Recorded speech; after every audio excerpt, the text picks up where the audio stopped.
Noong unang panahon, siya rin ay isang mabuting binata na may masigasig na puso, handang tumulong sa mga hindi makatarungang sitwasyon.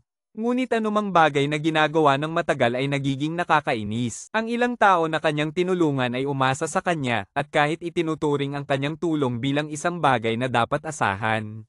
Si Lina ay bumalik sa tindahan at napansin na ang grupo ng mga tulisan ni Maren ay may mga nakatagilid na bibig, nakahilig ang mga mukha, at paika-ika na pumasok sa ambulansya. Doktor, doktor, tingnan mo ang bibig ko, bakit ito laging nakatagilid? Ganoon din ako, hindi ko maayos ang sarili ko. Kapatid Kane, hindi ba't mamumuhay tayo na may nakatagilid na bibig habang buhay? Ilan sa mga tulisan ang umiiyak. Ito rin ang unang pagkakataon na nakatagpo ang doktor ng ganitong sitwasyon. Ang mga bibig at leeg ng 6 na tao ay labis na nakatagilid, ang mga buto ng leeg ay naayos na, sa ganitong sitwasyon, maliban na lamang kung ang mga bibig at leeg ng 6 na tao ay labis na nakatagilid, ang mga buto ng leeg ay naayos na, sa ganitong sitwasyon, maliban na lamang kung ito ay nabali at naayos muli. At lahat ng ito, syempre, ay gawa ni Jack. Isang nakakatawang pangyayari habang siya ay nagpaparusa sa mga masasama. 80% na ito ay gawa ng batang iyon, swerte niya, hindi pa ito tapos. Si Maren ay hindi lamang may nakatagilid na bibig kundi pati na rin nakatagilid ang mukha, nakatingin ng masama sa mga mata. Mahigit 10:00, si Jack ay may dalang ilang malalaking bag ng pagkain at walang pakialam na bumalik sa Rose Garden. Kinuha ang susi at sinubukang ipasok ito ng ilang beses. Nakala, hindi nagalit si Jack, itinaas ang hintuturo ng kanang kamay at isang agos ng enerhiya ang pumasok sa susian. Rose, hindi ba't labis na ang ginagawa natin? Sa sala, tinanong ni Julie si H.A. Rose. Ano bang labis? Baka pumatay na siya, paano ako makakapagbahay kasama ang isang mamamatay tao? Si H.A. Rose ay may hawak na baso ng gatas na tsaa at nakaupo sa sofa. Hoy, nagbibiro lang siya. Si Julie ay nakatingin na parang naguguluhan. Ay nako, habang naglalaro si H.A. Rose at umiinom ng gatas na tsaa, aksidenteng nabuhusan ang kanyang pajama. Sumpa, bagong bili pa ang pajama ko. Dalan, pwede mo bang itapon ito sa washing machine? Malapit na magsimula ang laro ko. Sige, tanggalin mo na lang. Hehe, Dalan, napakabait mo. Magsisimula na ang laro, ayaw ni H.A. Rose na iwanan ng kanyang mga kasama kaya mabilis siyang nagtanggal ng pajama. Sa pagkakataong ito, pumasok si Jack. Sa sandaling nakita ni H.A. Rose si Jack, tila nawalan siya ng hangin. Paano nangyari ito? Maliwanag na nakalak ang pinto, paano nakapasok ang taong ito? Huwag tumingin. Niyayakap ni H.A. Rose ang kanyang katawan, humarap at sumigaw ng malakas. Ang mas masahol pa, itinapon niya ang pajama sa ulo ni Julie na hindi nakakita kay Jack na pumasok, akala ay nakikipag-usap si H.A. Rose sa kanya. Hindi ako tumingin. Si Kiam Hip High H.A. Rose ay nagulat na nagsabi, Jack. Ikaw. Paano ka nakapasok dito? Wala akong nakita. Umubo si Jack ng 2 beses at pumasok sa kusina. Ang mga kabataan, talagang puno ng enerhiya. Makalipas ang ilang sandali, sa silid tulugan sa ikalawang palapag, si Julie ay nakaluhod sa tabi ng kama na humihingi ng tawad. Rose, hindi ko sinasadya, patawarin mo ako. Pero paano siya nakapasok? Nakalak na ang pinto. Si H.A. Rose ay nakabalot ng kumot sa kanyang ulo, ang kanyang magandang mukha ay namumula. Nang maisip ang nangyari kanina, nais niyang mamatay. Baka binuksan niya, tiyak na may tinawag siyang tao para buksan ito. Si H.A. Rose ay kumagat sa kanyang labi, nahihiyang nagsabi, Dalan, hindi ko alintana, kailangan mong maghanap ng paraan para paalisin siya, kung hindi, hindi tayo magiging ligtas sa hinaharap. Sige, isipin ko, hayaan mong isipin ko ang paraan. Mayroon na, upa. Hihilingin natin sa kanya na magbayad ng 10,000 yuan bawat buwan, estudyante lang siya, tiyak na wala siyang pera. Magandang ideya yan, ikaw na ang makipag-usap. Pero 10,000 isang buwan ay masyadong mababa, 20, hindi, 30,000. Si Julie ay walang ibang magawa kundi ang maghanap ng paraan para makabawi. Pagkababa, nahatak siya ng amoy na umaabot mula sa kusina. Wow! Ang bango, sino ang nagluluto? Si Julie ay kumain na mula 7:00 ng gabi, at ngayon ay nagugutom na siya. Diyos ko, Jack, nagluto ka pa? Gusto mo bang sumama rito at kumain? Sige. Agad na nakalimutan ni Julie ang kanyang orihinal na plano na bumaba. Nangako siyang hindi pa siya nakakain ng masarap na sabaw ng manok sa kanyang buhay, halos nalunok na ang kanyang dila. Ang nilutong sabaw ni Jack ay hindi lamang karaniwang sabaw ng manok kundi niluto gamit ang 12 uri ng mga gamot na tradisyonal na Tsino. Ang problema lang ay masyadong matigas ang manok kung sabaw ito mula sa manok na snow feather sa kanilang realm ng pagsasanay, iyon ang tunay na masarap. Matapos kumain ng sabaw, bumalik si Julie sa kanyang kwarto na may ngiti sa mukha. Si Rose ay nakatayo sa pintuan ng kanyang kwarto, nakapatong ang mga kamay sa balakang, galit na nakatingin sa kanya, Julie. THUNG, Julie. THUNG. Hanggang sa susunod na araw, ayaw ni Rose na pansinin si Julie. Sinasabing bumaba upang humingi ng upa, ngunit bumaba si Julie upang kumain ng sabaw ng manok ng taong mapanganib na iyon. Walang prinsipyo. Habang iniisip ito, nakatingin si Rose kay Jack mula sa rearview mirror ng Rolls-Royce. Habang iniisip ito, nakatingin si Rose kay Jack mula sa rearview mirror ng Rolls-Royce. Tumingin siya sa kanya ng higit sa 10 minuto, mula sa bahay hanggang sa drainage ng Qingzhou University. Hindi ko sinasadya kahapon. Tumahimik ka. Huwag kang magsalita. Si Rose ay pinigilan ng kanyang mga tainga, sabay na galit at nahihiya. Narinig ng driver ang sinabi at pinawisan, medyo masyadong maraming impormasyon ang sinabi. Huwag mag-alala, hindi tayo magtatagal na magkakasama, nangako ako. May plano na si Jack sa kanyang isipan. Sana nga. Si Rose ay nakapangalumbaba at humarap, namumula ang kanyang mukha. Makalipas ang 10 minuto, huminto ang Rolls-Royce sa drainage ng Qingzhou University, na nakakuha ng atensyon ng mga tao. Lalo na nang lumabas si Rose mula sa sasakyan. Ngayon ay nakabihis siya ng maganda, ang kanyang mahabang buhok na kulay champagne ay maayos na nakalugay, ang kanyang make-up na estilo ng Korea ay nagdagdag sa mga linya ng kanyang mukha, at nakasuot ng maikling palda, ang porsyento ng mga tao na lumilingon ay 100%. Ang mukha na parang anghel at ang katawan na parang multo ni Julie ay nakakuha rin ng maraming atensyon mula sa mga tao sa paligid. Si Jack ay may hawak na telepono, naglalakad habang nagbabasa ng nobela, paminsan-minsan ay napapahikbi. Noong nakaraang gabi, may pumasok sa ilalim upang umiinom ng sabaw ng manok niya, kaya't hindi siya nakatulog ng maayos. Hindi nagtagal pagkatapos pumasok sa drainage ng paaralan, may 5 o 6 na lalaki na may magandang anyo ang lumapit upang makipag-usap, at walang pagbubukod, lahat sila ay tinanggihan ni Rose at Julie. Wow! Ang Diyosa! Kapatid Leo Dikit, tingnan mo ang nasa kabila. Sa lilim ng puno, maraming club ang nag-aanyaya ng mga bagong estudyante sa campus. Isang lalaking estudyante na may kamera sa leeg ay nakatitig sa magagandang binti ni Rose, maaaring tawagin itong isang likhang sining, halos bumuhos na ang laway niya. Maaaring tawagin itong isang likhang sining, halos bumuhos na ang laway niya. Si Leo Dikit ay nakatitig din. Siya ay vice-presidente ng photography club, nakapagkuhana ng maraming magagandang babae, ngunit wala silang kasing ganda ng nasa harap niya ngayon. Walang pag-iisip, lumapit siya. Hello, magandang dilag, ikaw ba ay bagong estudyante? Ang ngiti ni Leo Dikit ay may kaunting pagkababa. May kailangan ba? Si Rose ay agad na nakakita ng kanyang intensyon, hindi bumagal ang kanyang lakad.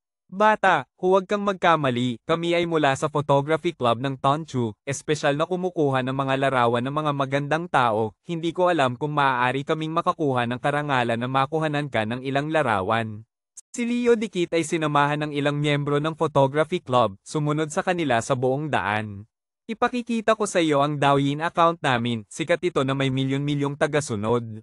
Ang magagandang mata ni Rose ay bahagyang kumilos, huminto siya. Talagang ang mga magagandang babae ay mahilig magpakuha ng larawan, swerte ko at natutunan ko na ang pagkuha ng larawan mula pa sa simula. Sige, mga dalagang ito ang Douyin account namin Tonchu Photography, napakaganda nyo, basta kumuha ng ilang larawan, tiyak na magiging sikat kayo. Rose, mukhang maganda ang kanilang kasanayan, lahat ng video ay may higit sa 100,000 likes. Si Julie ay tumingin sa ilang video, gusto mo bang magpakuha? Si Rose ay tumango, sige, kumuha tayo ng ilang larawan. Tagumpay, ang mukha ni Leo Dikit ay ngumiti, basta pumayag, madali na ang mga susunod na hakbang. Hindi nagtagal, si Rose at Julie ay sumama sa photographer patungo sa isang pavilion sa tabi ng lawa, at nagsimula ng kumuha ng magagandang larawan. Sa simula, tila normal lang ang lahat. Matapos makakuha ng isang litrato, pinuri ni Leo Dikit si Rose, sinabing siya ay isang natural na kagandahan, isang diwata na bumaba sa lupa, sa madaling salita, puno ng mga papuri. Ngunit habang tumatagal, ang mga hinihingi ni Leo Dikit ay naging labis na. May sakit ka ba? Hindi na nakayanan ni Rose ang pagiging maarte ng lalaki, kaya't siya ay lumingon at umalis. Bakit, Junior? Hindi pa tayo tapos sa pagkuha ng litrato. Lumapit si Leo dikit at humingi ng tawad. Kung hindi ka komportable, ayos lang, kumuha tayo ng iba pang mga litrato sa ibang estilo, marami pa akong ideya. Ayaw ko nang magpakuha ng litrato. Ang magagandang mata ni Rose ay lumaki, puno ng alindog, umalis ka. Sige na, kung ayaw mo nang magpakuha, ibalik mo ang bayad. Harang ni Leo dikit sa pintuan ng pavilion. Bayad? Anong bayad? Nagkunot noo si Rose. Pakiusap, mga junior, maraming tao ang naglaan ng kalahating araw para sa inyo, hindi ba dapat may bayad? Ngumiti si Leo dikit ng maliwanag, hindi naman mahal, 500 yuan bawat litrato, siguro mahigit 100 litrato. 500? Bakit hindi na lang kayo mang-hold up ng pera? Nagalit si Rose, sobrang malinaw na kayo ang humiling sa amin na magpakuha ng litrato. Rose, umalis na tayo, huwag na silang pansinin. Nakaramdam ng pagkasuka si Julie. Sa unang araw sa paaralan, nakatagpo na ng ganitong uri ng tao, talagang nakakainis. Kung hindi kayo magbabayad, tapusin na lang ang litrato, kung hindi, malaki ang mawawalan sa amin. Ang malanding tingin ni Leo dikit ay tumingin sa mga binti ni Rose. TSK, ang ganda ng mga binti, siguradong makakadagdag ito ng maraming tagahanga, makipagtulungan ka na lang, Junior. Ikaw, isang beses na tinapakan ni Rose ang lupa, handang magalit. Bigla, ang binti ni Leo dikit ay nasa hangin, siya ay nahatak mula sa likuran. Sino? Sino yan? Gusto mo bang mamatay? Pakibitiwan ako. Si Leo dikit, na may taas na 1.68 metro, ay lumilipad sa hangin. Boom! Siya ay itinapon palabas, tumama sa isang poste sa kaliwang bahagi ng pavilion, ang kanyang mga mata ay kumikislap. Jack, tumingin si Rose sa biglang lumitaw na binata, hindi niya may iwasang mamula ang kanyang mukha. Jack, nandito ka na. Jack, nandito ka na. Sumigaw si Julie sa gulat, ang kanyang mga mata ay kumikislap na parang nakakita ng bayani.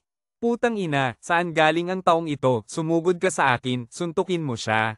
Si Leo dikit ay nagngangalit, tumayo mula sa lupa. Ngunit ang mga miyembro ng photography club na araw-araw ay kumukuha ng litrato at nag-aalaga sa mga babae, kulang sa ehersisyo, nang makita ang kakayahan ni Jack na buhatin ang tao gamit ang isang kamay, hindi sila naglakas loob na sumugod.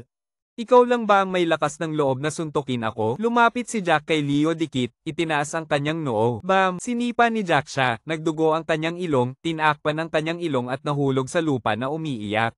Mga ibang miyembro ng photography club ay umatras ng isang hakbang, ang kanilang mga mukha ay namumutla sa takot. Ang taong ito ay talagang walang awa, hindi nagsasalita at bigla na lang sinipa ang tao. Kung nasa Chunam Teen Joy ka, ang ulo mo ay nahulog na sa leeg mo. Sinabi ni Jack ang isang hindi maintindihang pangungusap, patuloy na sinipa si Leo dikit ng ilang beses bago lumingon at umalis. Si Leo dikit ay sobrang nasaktan, parang namamatay na, at dinala siya ng kanyang mga kasamahan sa klinik ng paaralan. Sigurado akong hindi siya karaniwang estudyante, marahil isa siyang tao mula sa ilalim ng lupa. Linda, naniniwala ka ba? Sinusundan ni Rose si Jack mula sa malayo, tahimik na nag-iisip. Hindi ko alam, pero kanina ang gwapo niya talaga. Si Linda ay nakayakap ang mga braso, ang mga mata ay kumikislap sa paghanga. Gwapo. Ano bang gwapo sa kanya? Hindi siya gwapo kahit kaunti. Si Rose ay matigas na hindi umamin na ang pangit na iyon ay gwapo. Ilang dekada ang lumipas. Si Leo dikit ay lumabas mula sa klinik ng paaralan, puno ng mga pasa, pinahiran ng yodo. Tinawagan niya ang isang kaibigan sa club ng Tanto. Alo, Kuya Tomas Laban. Binugbog ang kapatid. Kuya Tomas Laban, kailangan mong gumanti para sa akin, kung hindi, mamamatay akong hindi nakapikit. Ang mga miyembro ng photography club sa tabi ay nagbago ang kulay. Ang pangunahing miyembro ng Tanto, si Tomas Laban. Ang taong ito ay isang kilalang tao sa Universidad ng Tonshu. Narinig na nag-aral siya ng martial arts mula pagkabata, naging kampyon siya sa Tanto sa lungsod, kahit 10 karaniwang tao ay hindi kayang talunin siya. At ang kanyang tiyuhin ay leader ng paaralan, basta't hindi siya nagdulot ng malaking gulo, tiyak na mapoprotektahan siya. Tapos na ang batang iyon. Narito na, dinala ni Jack si Rose at Linda sa silid-aralan ng sining, ang kanyang mukha ay halatang walang pasensya. Tahimik kayo, huwag magdulot ng gulo, hindi ako bodyguard ninyo. Si Linda ay mahinang sumagot, opo, Kuya Tomas maligaya. Lumabas ang 3 itim na linya sa ulo ni Jack, ano? Ano ang Kuya Tomas Maligaya na yon? Si Linda ay ngumiti ng kaakit-akit, hehe, ang lakas mo, tatawagin na kitang Kuya Tomas Maligaya. Hindi masyadong nagustuhan ni Jack ang tawag na iyon, pero masyado siyang tamad para makipagtalo kay Linda. Bago umalis, pinaalalahanan niya, tandaan, huwag magdulot ng gulo, ayaw ko ng abala. Gagawin ko ang gusto ko, bakit ako makikinig sa'yo? Si Rose ay nagalit at nakayakap ang mga braso sa kanyang dibdib. Kung hindi dahil kay Tia Kiu, hindi ko na sana pinansin ka.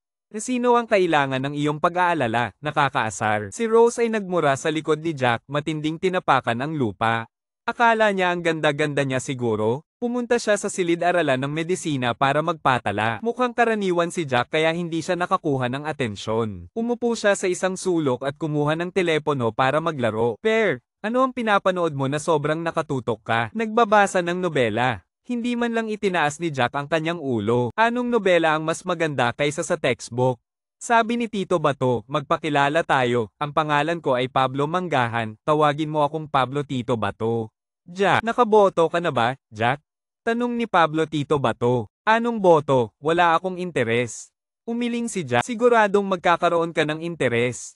Nagtawa si Pablo Tito Bato, may botohan sa paaralan para sa pinakamagandang babae, ayaw mo bang makita kung ano ang hitsura ng pinakamagandang babae sa paaralan?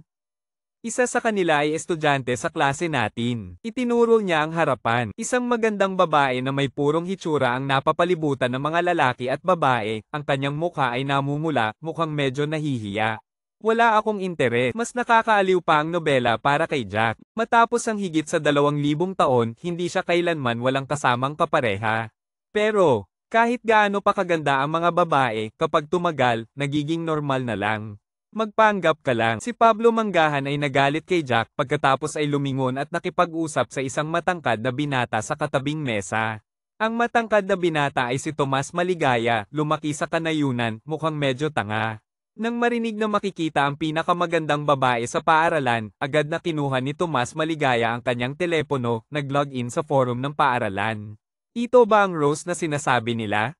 Wow, ang ganda, mas maganda pa kaysa sa artista. Artista. Ayaw nga niyang maging artista, alam mo ba ang HAT Group? Si Hector Bundok ang ama ni Rose. Si Hector Bundok, negosyante na madalas lumabas sa TV. Ang HAT Group ay may market value na daan-daang bilyon, tiyak na hindi interesado si Rose sa propesyon ng artista. Nagkakamali ka. Biglang sumingit si Jack, ang pinakamalaking pangarap ni Rose ay maging artista, hindi siya kasing mataas at mayabang tulad ng iniisip mo.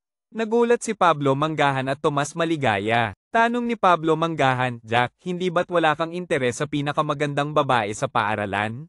Oo, tinanong ni Pablo Manggahan, bakit mo alam na gusto ni Rose na maging artista? Tapat na sagot ni Jack, kanina umaga nag-aral ako kasama siya mismo ang nagsabi sa sasakyan. Sinubukan ni Fuong Tiu ba na pigilin ang pagtawa, o Diyos ko, sino ka? Dagdag pa ni Jack, wala akong kinalaman sa kanya, kakilala lang.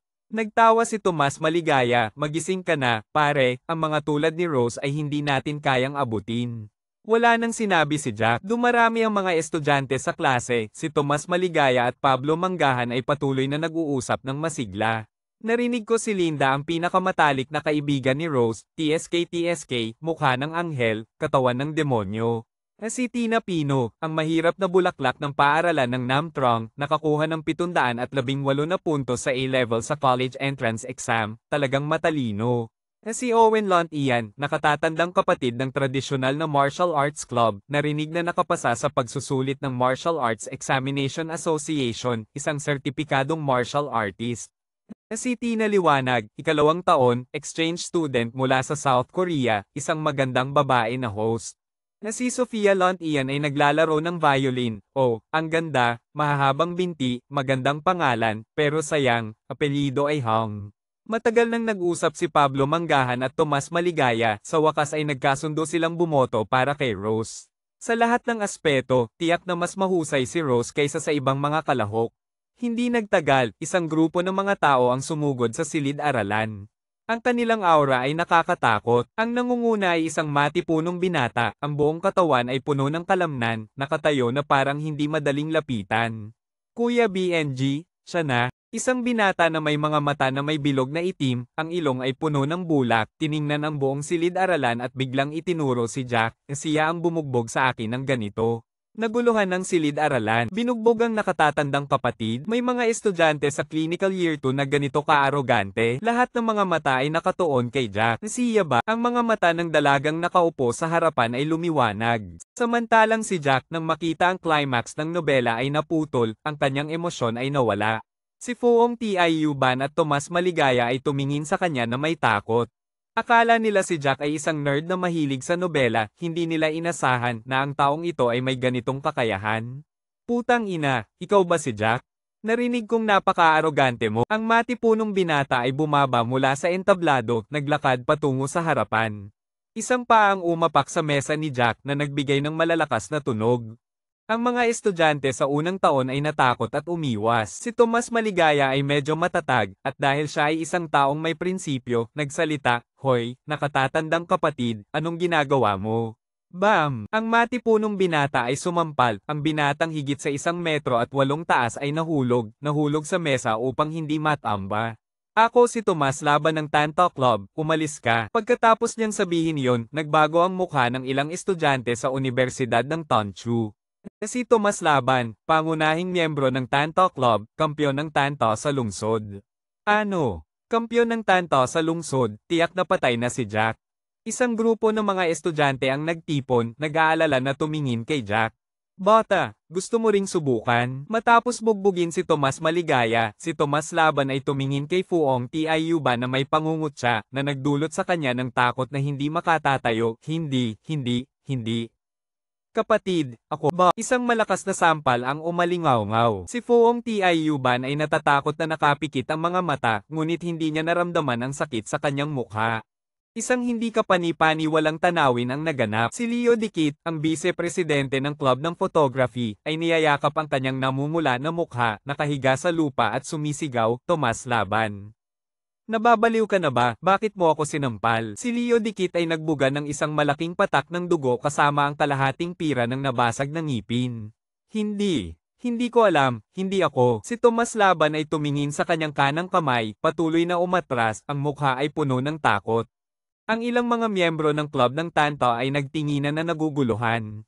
Si BNG ay nag-aral ng martial arts hanggang sa hindi na makilala kung sino ang kaibigan at sino ang kalaban. Kung hindi ikaw, sino? Lahat tayo ay nakakita na ikaw ang gumawa niyan. Si Jack ay nakaupo pa rin sa kanyang pwesto. Habang nagsasalita, dahan-dahan niyang inilipat ang kanyang hintuturo na nakapatong sa ilalim ng mesa. Hindi ako. Sa sandaling si Tomas Laban ay umuungal, bigla siyang umikot at sinuntok ang mukha ni Leo Dikit na bagong tumayo. Ang kawawang ilong ni Leo Dikit na kakabuhos ng dugo ay muling tinamaan. Fish! PSHH. 2 piraso ng bulak na puno ng dugo ang biglang sumabog. Si Leo Dikit ay bumagsak sa lupa, ang bibig ay nagmumurmur, "Tomas Laban, sira ulo. Anong nangyayari dito? Pwede bang magka-mental breakdown ng Tanto?" Si Tomas Laban ay bumagsak, patuloy na sinasampal ang kanyang sarili. Bop. Ang kanyang bibig ay may dugo. Tomas Laban, sira ulo. Wow! Ang lalaking ito ay magaling, may potensyal. Guro, siya ang gustong manakit sa amin. Tulungan niyo po kami. Ang dalagang inosente ay nagdala ng 2 guro sa klase, ngunit nakita nilang si Tomas Laban ay sinasampal ang kanyang sarili, ang mukha ay tila naguguluhan at natatakot. Ang dalagang inosente ay tila naguguluhan, anong nangyayari? Agad na dinala ng 2 guro ang mga tao mula sa club ng Tanto. "Kaibigan, okay ka lang ba?" Lumapit ang dalagang inosente sa harap ni Jack. "Ikaw ba?" Jack tumingin, hindi ba ito ang anak na babae ng may-ari ng tindahan ng inihaw na karne kagabi? Mukhang ang pangalan niya ay Lina. Ang mga mata ni Lina ay kumikislap, handa na siyang makipag-usap kay Jack nang biglang pumasok ang guro. Wala siyang magawa kundi umupo sa kanyang pwesto. Tinanong ng guro na si Hoong Hari si Jack ng ilang bagay, inihayag ang tungkol sa pagsasanay militar bukas. Pagkatapos niyang magsalita, sabik na sabik si Lina na hanapin si Jack ngunit napansin niyang umalis na siya. "Hello, alam mo ba kung saan pumunta yung kaklase kanina?" Tanong ni Lina kay Pablo Tawa at Tomas Makabunga. Hindi pa nakakapagsalita si Pablo Tawa sa isang napakagandang babae, namula siya. Hindi ko alam. Siguro, sa tingin ko, nagpunta siya sa banyo. Nagtakip si Tomas makabunga ng kanyang mga pisngi, lihim na humahanga kay Jack, hindi siya nagmamayabang, ang kanyang kasanayan sa masahe ng tradisyonal na Chino ay talagang kahanga-hanga, sa isang banayad na masahe ay nawala na ang sakit. Sige, salamat. Ang mukha ni Lina ay nagpakita ng pagkadismaya. Sige, salamat. Ang mukha ni Lina ay nagpakita ng pagkadismaya. Hindi nagtagal si Jack sa paaralan, at hindi rin siya nag-ayos sa dormitoryo, kaya wala siyang kasama sa kwarto. Naghahanap siya ng tahimik na lugar at nagbasa ng nobela ng walang anuman. Sa gabi, pumunta siya sa food court sa labas ng campus para kumain ng hapunan. Sa tindahan ng inihaw na karne ni Mai, may ilang mga gangsters na pinipilit ang mag-ina na ibigay ang numero ng telepono ni Jack. Kalahati ng mga gangsters na ito ay may mga depekto sa bibig at mata, ang namumuno ay si Marco Matalino, mayroon din siyang mata na nakalayo. Nakakatawang tanawin ito, ngunit hindi makatawa sina Mai at Lina. Hindi. Kuya Matalino, ang impormasyon ng kontak ng mga customer ay pribadong bagay, hindi ko maibigay sa iyo. Nagmamakaawa si Mai, pakiusap, iwanan mo na kami. Pribadong bagay na walang kwenta. Yung batang iyon ay sinaktan ako ng ganito, kung hindi ko siya mapatay, paano na ang mga susunod na pagkakataon? Nagngangalit si Marco Matalino na nagbabanta, ngayong araw ay sisirain ko ang tindahan mo, o ibigay mo ang numero ng batang iyon sa akin, pumili ka. Ikaw. Talaga. Nasa gitna ng labanan si Lina, naguguluhan kung dapat bang ilantad ang pagkatao ni Jack o hindi. Biglang narinig ang boses ni Jack mula sa loob ng tindahan. Hinahanap niyo ba ako? Lumingon ng mga gangster nang makita si Jack na pumasok sa kainan, may mga kamay sa bulsa ng kanyang sports na pantalon, nakadamit na parang estudyante. Ayos lang ito, naglakas loob ka pang magpakita. Itinuro ni Marco Matalino ang kanyang depektibong mata at sinabi, hindi ito kayang ayusin ng ospital, sabihin mo, ikaw ba ang may kagagawan nito? Oo, ako nga, anong gusto mong gawin? Tapat na umamin si Jack, sinulyap ang mga ito. Sama-sama kayong sumugod, huwag sayangin ang oras, hindi pa ako kumakain ng hapunan. Putang ina, ganito ka nakayabang? Patayin mo siya. Kumuha si Marco Matalino ng isang pamalo mula sa kanyang sinturon, at sabay-sabay na sumugod ang 10 kasama niya. Sa loob ng kainan, nagkalat ang mga mesa at upuan, nabasag ang mga pinggan, sobrang gulo. Jack, huwag ka nang makipagsapalaran, tumakbo ka. Hindi alam ni Lina kung saan siya kumuha ng lakas ng loob, sumigaw siya ng buong lakas. Ito ay 10 gangsters na may armas. Paano makakapanalo ang isang tao? Ngunit sa susunod na sandali, nasaksihan niya ang isang himala. Isang suntok ni Jack ang bumagsak sa isang gangster, ang pamalo ay tumama sa kanya ngunit hindi siya nakaramdam ng kahit anong sakit. Sa isang iglap, ang lahat ng 10 gangster ay nakahiga sa lupa, sumisigaw ng masakit. Ako si Troy Mabilis, mula sa club ng Tantaw ng Universidad ng Tanchu. Huwag niyong hayaang magkita tayo sa daang ito muli, kung hindi, sa bawat pagkakataon ay papaluhan ko kayo. Pagkatapos sabihin ito, lumipad si Jack, tinadyakan sila palabas ng tindahan na parang basura, sa wakas ay naghanap ng isang upuan at umupo upang pumili ng pagkain.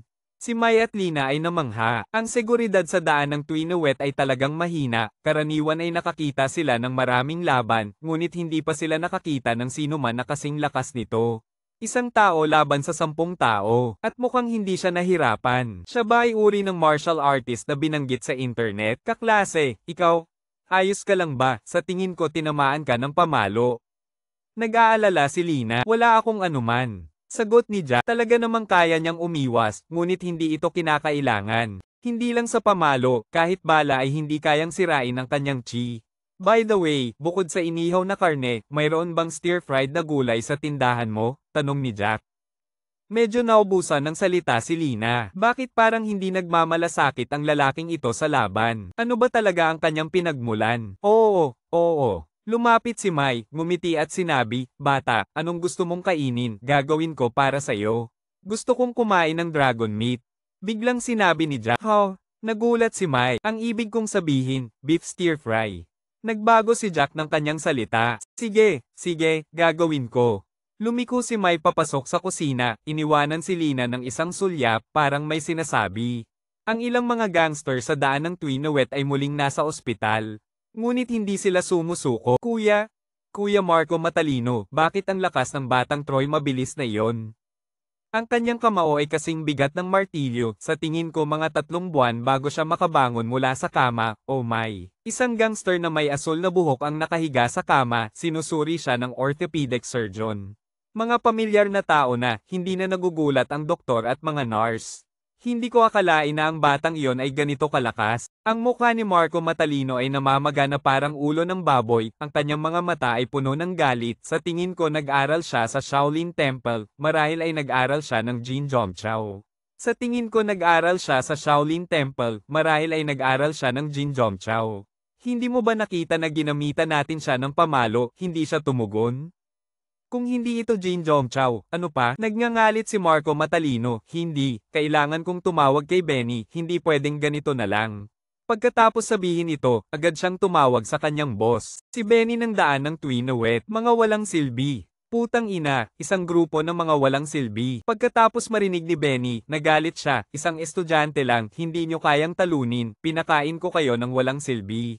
Kuya Benny, talagang hindi ito kasalanan ng mga kasama namin. Yung batang iyon ay nag-aral ng Jin Zhongchao, Thais Hansen, pinukpok ko siya ng isang beses at hindi siya tumugon. Nasaan na ngayon yung batang iyon? Ipapaabot ko si Tito Lobo, Tina Lobo. Nasaan na ngayon yung batang iyon? Ipapaabot ko si Tito Lobo, Tina Lobo.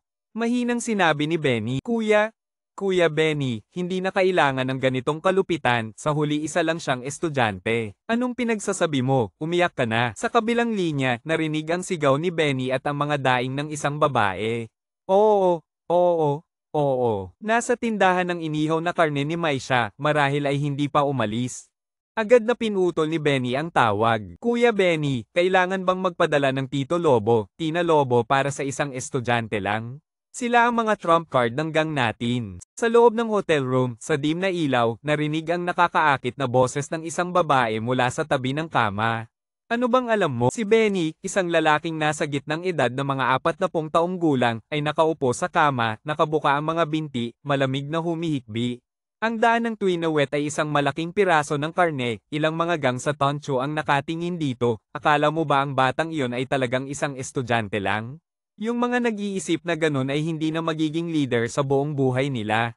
Nagulat ang babae, at biglang ngumiti, ikaw pa rin ang matalino, Kuya Kiyo alternasyon.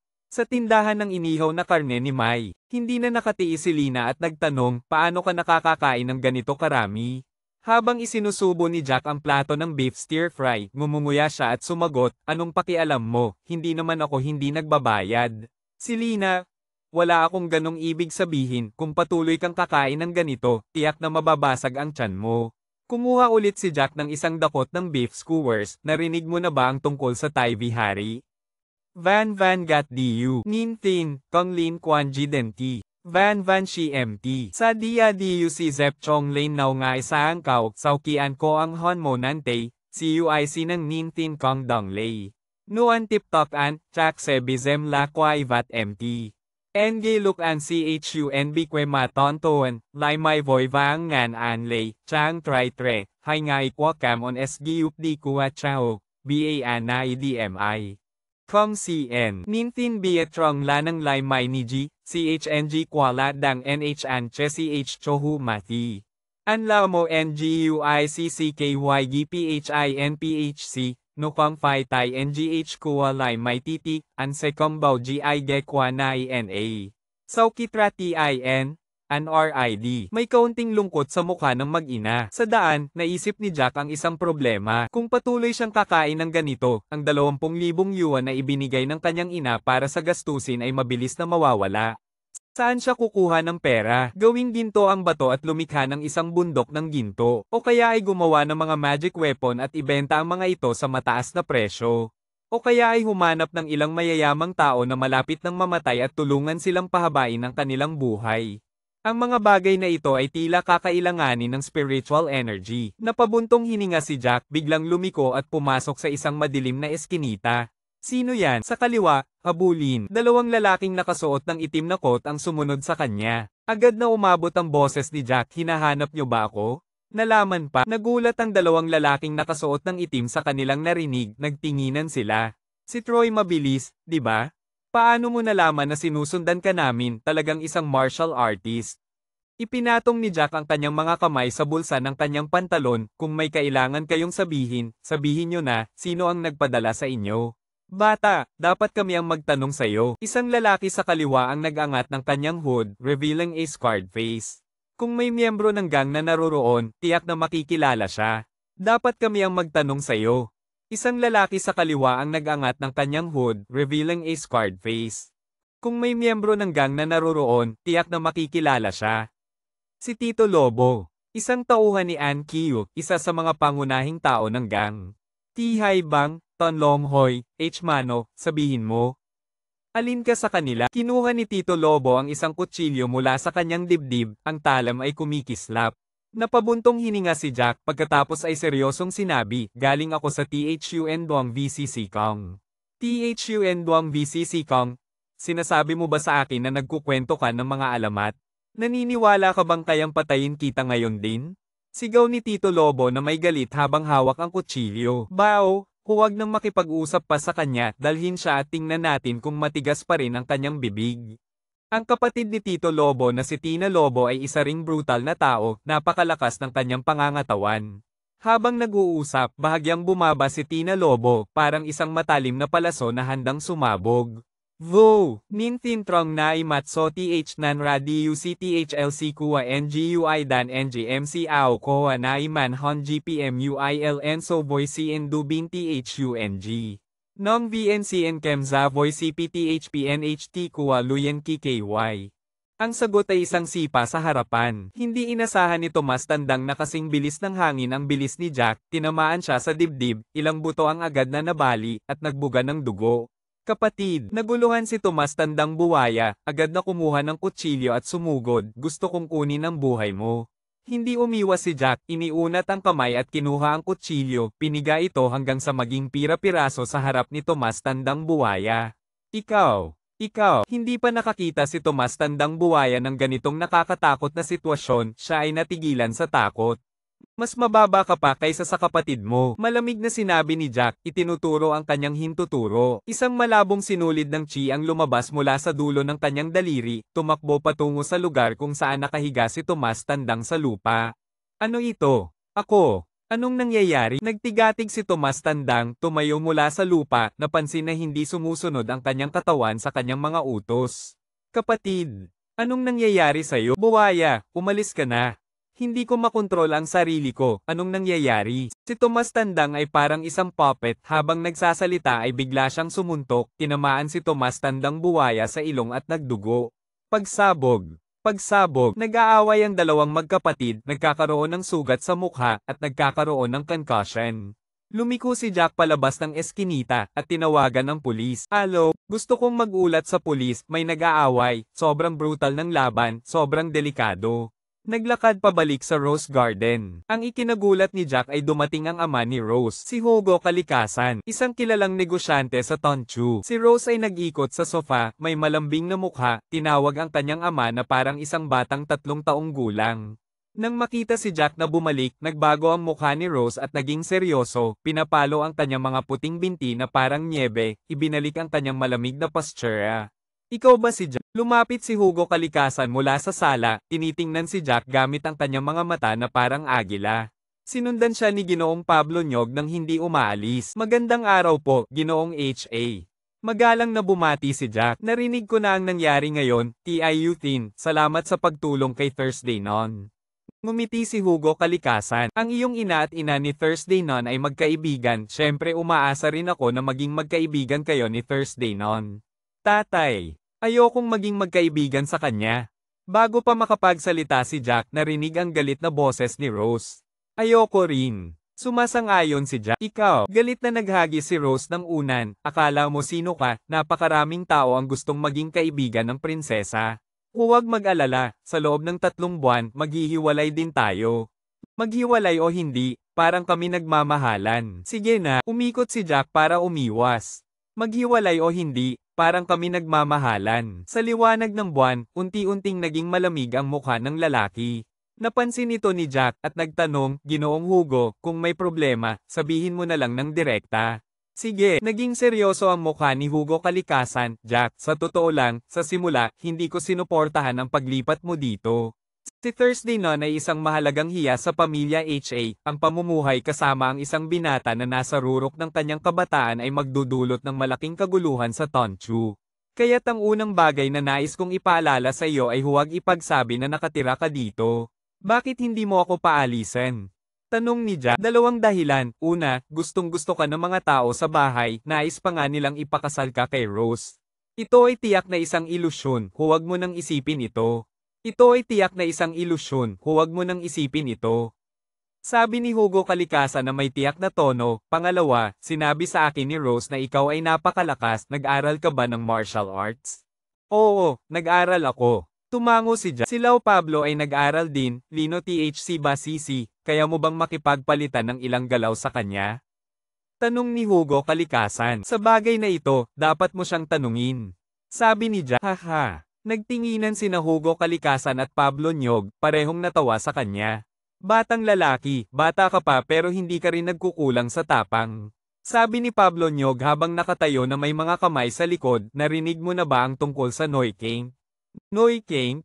Hindi ko alam. Umiling si Jack. Kung hindi mo pa narinig ang Noiking, mukhang isa ka lang ordinaryong mahilig sa martial arts. Nagtaka si Pablo Nyog, pagkatapos ay inilabas ang kanyang kaliwang kamay, bahagyang pinagsama ang 5 daliri at nagbigay ng isang suntok. Crack! Ang puno ng ginkgo sa bakuran ay tinamaan ng 5 daliri, lumalim ng higit sa 1 sentimetro. Crack! Ang puno ng ginkgo sa bakuran ay tinamaan ng 5 daliri, lumalim ng higit sa 1 sentimetro. Kung ito ay tumama sa katawan, tiyak na hindi ka mamamatay kundi mabibigatan.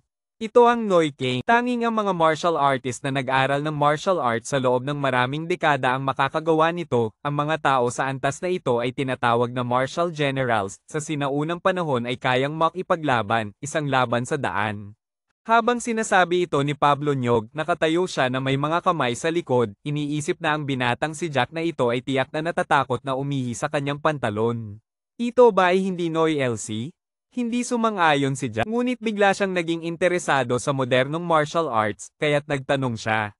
Ginoong Pablo, ano ang antas sa itaas ng Noiking? Nang makita ni Pablo Nyog na hindi natatakot si Jack, lihim siyang tumango sa paghanga. Napakamahinahon, hindi masama. Pagkatapos ay sinabi niya, batang lalaki, huwag mangarap ng malayo. Ang Noiking ng martial general ay 1,000 milya ang layo. Sa sinaunang panahon, ang pagkuha ng isang martial champion ay hindi isang problema. Upang makapag-aral ng Noiking tulad ko, kailangan munang mag-aral ng Woiking, kailangan ng 10 taon ng masipag na pagsasanay bago makapag-aral ng mataas na antas. Ang matandang ito ay masyadong maraming sinasabi. Naisip ni Jack. Lau Pablo, ano na talaga ang nangyayari? Maingat na tinanong ni Hugo kalikasan. Ginoong chairman, kaya niyang maging bodyguard ni Victoria, walang problema sa pagharap sa mga karaniwang gangster. Nagbigay ng conclusion si Pablo Nyog. Tumango si Hugo kalikasan. Bibigyan kita ng isang misyon, protektahan si Rose sa paaralan, katulad ng ginawa mo ngayon, kaya mo bang gawin ito? Tanong niya kay Jack. Ito ba ang dahilan kung bakit mo ako pinanatili? Napatawa si Jack. Upang maging bodyguard ng isang estudyanteng babae. Magandang ideya, napaka-kreatibo. Tama, sa ganitong paraan, hindi ko na kailangang makipagtalo sa mga tao sa bahay at maaari ka ring manatili, kapwa tayo makikinabang. Napakalinaw ng plano ni Hugo kalikasan. Bukod dito, bibigyan kita ng karagdagang 10,000 yuan na sahod, tiyak na kulang ang pera ng isang binata sa iyong edad. Isa lang akong ordinaryong estudyante, mas mabuti pang maghanap ka ng ibang magaling. Pagkatapos sabihin ito ni Jack, umalis siya. Papayagan ba siyang protektahan si Rose? Ang batang ito, talagang iniisip na magaling siya. Bahagyang kumilos ang mukha ni Hugo kalikasan. Nagtaka rin si Pablo Nyog. Ang HA Group ay isa sa 10 pinakamalaking kumpanya sa Tonchu. Ang pamilya HA ay isa ring mayamang pamilya na kilala sa Jiangnan. Ang pagkakataong lumampas sa antas ng pamilya ay nasa harapan ngunit ito ay nawala kay Jack.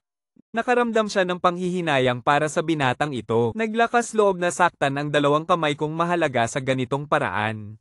Tomas laban, anuman ang iyong pinagmulan, ako, Blanca Puti, gusto kitang mamatay. Sa unang ospital ng Universidad ng Tonchu, tiningnan ni Blanca Puti sina Tomas Tandang at Tomas Tandang Buwaya na nakahiga sa kama at humihinga ng oxygen, ang kanyang mukha ay naging madilim. Ang 2 magkapatid ay nawala ng malay, hindi alam kung kailan sila muling magigising.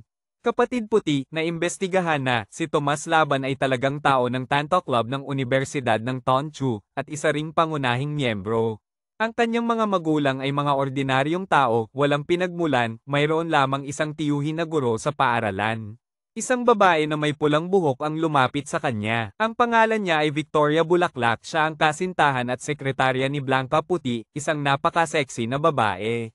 Ang isang tao na kumikita tulad ni Blanca Puti ay magbubukas ng isang kumpanya para sa money laundering at magiging negosyante, ngunit sa katotohanan, siya ay isang gangster, at ang karamihan ng kita ay nagmumula sa mga bayad sa proteksyon. Paano naging kasing lakas ng isang estudyante ng Universidad ng Tonchu? Nakakita ba ng multo? Nagngangalit si Blanca Puti, anuman, Bulaklak, tawagan mo ako ng tao.